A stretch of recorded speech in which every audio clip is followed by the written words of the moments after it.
Ife omimi nke ihe. Ife omimi nke ihe. The mysteries of light. The chorus. Eze nwanyị o Maria, ị bụ nne nke ọra niile, nụrụ nara ihe omimi nke a, ukwe na ekpere nke anyị. Let me sing it. Eze nwanyị o Maria, ị bụ nne nke ọra niile, nụrụ nara ihe omimi nke a, ukwe na ekpere nke anyị. Nke mbụ, eme Jesu mmiri Chukwu. John the Baptist dị asọ mere Jesu mmiri Chukwu n'ime osimiri Jọdan. Olu nke nna siri n'eluigwe kwuo, onye a bụ nwa m hụrụ n'anya, onye omume ya na-amasị m. Nke abụọ, Jesu eme mmiri ọghọọ mmanya. Ka mmanya gwụrụ n'oriri agbamakwụkwọ nke Kena, Jesu mere mmiri ọghọọ mmanya.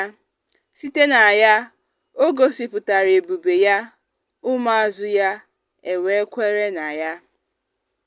Nke atọ, Jesu ekwusawa ozi ọma.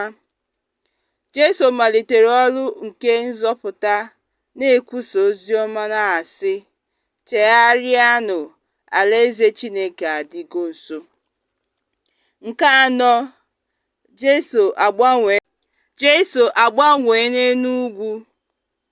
Jesu na ụmụazụ ya atọ gara n'elu ugwu.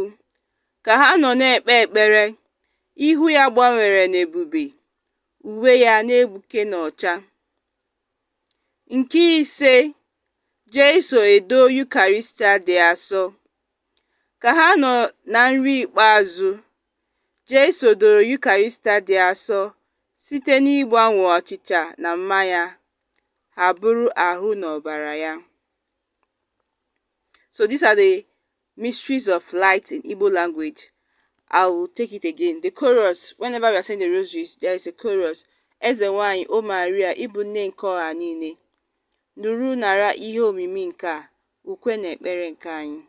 Eze nwanyị o Maria, ị bụ nne nke ọra niile, nụrụ nara ihe omimi nke a, ukwe na ekpere nke anyị.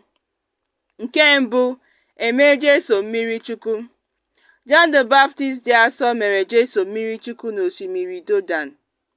Olu nke